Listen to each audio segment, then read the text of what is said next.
Okay guys, so in this video we're going to be talking about rotations. So this is technically 9-3.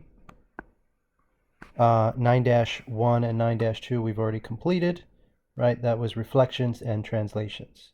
Okay, so now we're on to 9-3. Right, so the first thing is there's going to be several formulas that we need to know for rotations. So I'm going to want to write them down right away over here. But before we do, let's just fill in some notes. So what is a rotation? A rotation is a turn around a fixed point called the center of rotation. So the figure rotates at a specific blank and blank.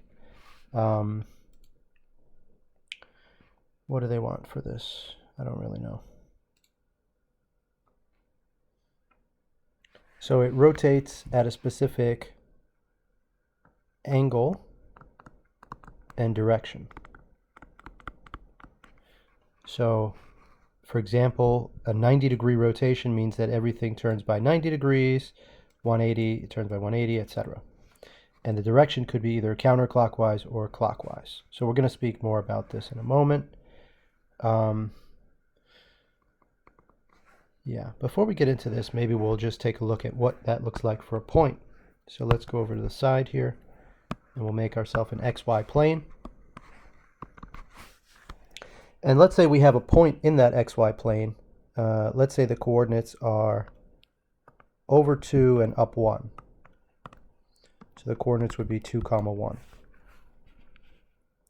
Now, for the most part, our rotations are going to be centered at the origin.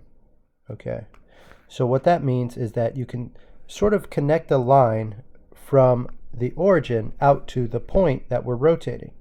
And this line I often refer to as the leash. Okay, so if you have your dog on a leash, okay, and then you can kind of move them around or something like that. So if you hear me say that word, I mean the line that connects the center of rotation to the point that you're rotating. Right, so now let's say we want to rotate this by 90 degrees, right? So firstly, what does a 90-degree angle look like? It looks like an L shape, right? So I need to rotate this point by 90 degrees. What I want to do then is I want to make my shape here with respect to the leash and also the new line here. It has to be 90 degrees. And notice that I could go that 90 degrees in two separate directions. Either I can go 90 degrees sort of this way or 90 degrees this way, right? So if we're going this way, this is called counterclockwise, right? Because it's the opposite way that a clock spins. And this one is called clockwise, okay? So for our class, we're pretty much always going to do counterclockwise because in mathematics, counterclockwise rotations are considered to be the positive direction for any measurement of an angle. For example, if I have my x-axis over here, y-axis here, and if I want to measure an angle of 60 degrees, all right, that angle is measured in a direction counterclockwise from the x-axis, okay?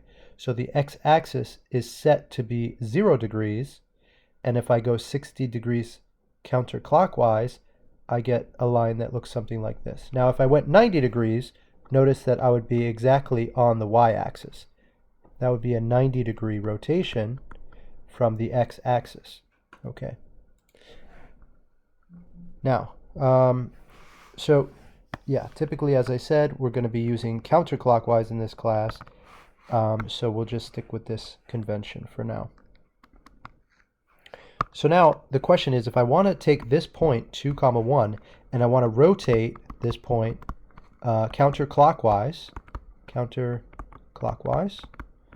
okay, by 90 degrees, how do I do that, right? So let's see if we can figure this out. So basically, okay, we know we're going to be somewhere in this direction that makes a 90-degree angle with that leash there. But we want to know now how far. Do I go all the way out here, here, here, right, somewhere? So the idea is I have to go the same distance that I went to get to that point. I have to go the same distance in this direction. So that looks a little bit too long. Maybe Yeah, something like that. Okay, and it turns out we can kind of already see what this point might equal, right? Because it looks like it's over to the left by 1, and it looks like it's up by 2. So left 1, up 2, that would be our point, right? Now, notice what happened to the point 2, 1 and what it became. So it looks like what we had to do to get there is maybe we had to switch these coordinates, okay, in terms of the order, and then negate the first one. And in fact, that's what we would do for any point, okay? So for any point, let's say we're using the point xy, all right? If we want to do a rotation of 90 degrees clockwise, what we'd have to do is we'd have to take that point xy and we would have to turn it into, first of all, we'd have to switch the order of the coordinates. So we'd switch xy to yx. And then whichever one lands in the front has to also be negated, meaning switch the sign on it. So there we go. So here we have our first rule for rotations. Okay. So we could actually fill this one into our little chart that we had over there on the notes. So let me grab this. Okay, and now let's head over to the notes. And we're going to fill this in right over here. All right, so that's our first rotation rule. For a 90 degree, sorry, this should say counterclockwise. My mistake. It should be counterclockwise. We take a point xy and it maps to negative yx. All right. So let's continue with the next kind of rotation that we could use, which is 180 degrees. Okay. So again, we're going to have a rule on what we should do for x and y. So let's go back over to the workshop here, and let's make a XY grid. Okay. So for this one, maybe I could use the same point. So I go over to the right 2 and up 1, 2, 1. So that will be my test point. And now I want to rotate this 180 degrees this time. So once again, I want to draw the leash that connects this point with the origin being my center of rotation. So now what you want to visualize is you want to visualize taking this entire leash and rotating it, all right, some number of degrees. And in particular, for this example, we want to rotate it 180 degrees. So what will happen then is that the leash will be pointing in exactly the opposite direction along this circle, okay? And so when we swing this leash around 180 degrees, we will land right there on the circle, okay? So in particular, this point, what would be its coordinates? Well, it looks like it would be to the left 2 and down 1. So left 2, down 1 would be these coordinates. Now, in general, if we have a point which is x comma y, right, what can we say about the coordinates of the point after a rotation of 180 degrees? So see if you could figure this out. Take a second and see if you could figure this out. I'll wait. Okay, so hopefully you were able to figure out that if you have a point 2, 1 and it's becoming negative 2, negative 1, right? Then if you had a point xy, then it would have to become negative x, negative y, okay? So in general, what happens in this transformation is that the point that you had, whatever it was, both the x and the y coordinates are being negated. And remember that that means if the original one was negative, now it's becoming positive, right? So as a quick example, if I had negative 1, 2 as my original point, my new point would be simply 1, negative 2, okay? And that would represent a rotation of 180 degrees. So let's go back to the notes. Okay, so what we just learned is that if we rotate 180 degrees, we get a point xy that gets mapped to negative x, negative y. Now, these rules, I would recommend very strongly that you memorize them, okay? So if you have to make flashcards, that's fine. all right? Whatever you got to do just to kind of make sure that you understand these rules and kind of have them memorized, because you're going to have a tough time solving the questions if you don't have these available, okay?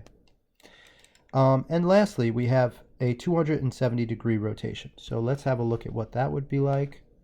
So starting with our XY plane, and if we have a point that's over 2 and up 1, okay, same point as before, let's see what happens if we want to go 180 degrees, 270 degrees around the origin.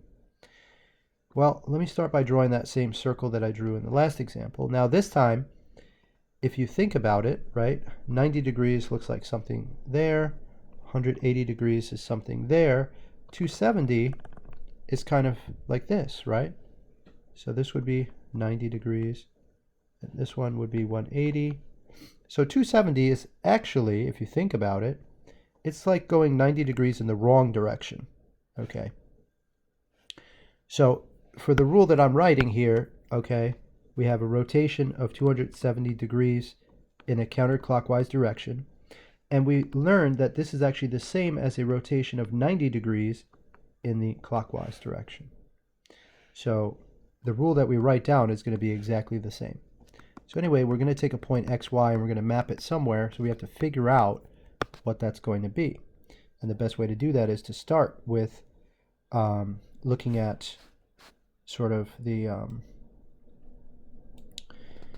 what happens to our test point, right? So our test point is over 2 and up 1, and then the point lands, let's see. Yeah, well, this circle is kind of way too large. Maybe we could fix that.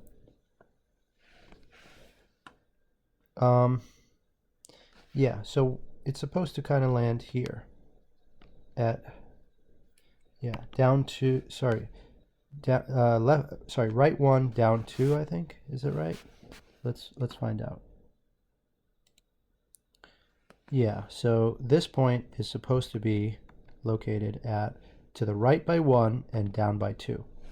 So effectively, if you're thinking about the rule here, the idea is you would switch the x and y coordinates so that it would become yx, but then instead of negating the second one, you have to negate the second one instead of the first one.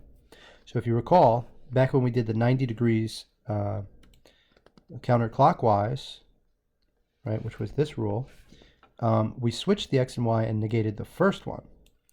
But now when we switch x and y, we actually have to negate the second one. So it's a little bit tricky to remember, but that's why we're just going to end up memorizing these, okay, instead of being able to recreate them. So I don't expect you to be able to do the recreations that I've been doing here. Instead, we should just memorize, okay? So, and luckily we'll have plenty of opportunity to practice these, so memorizing them shouldn't be so difficult. So our next job is to learn how we can use these formulas. So let's go into that next.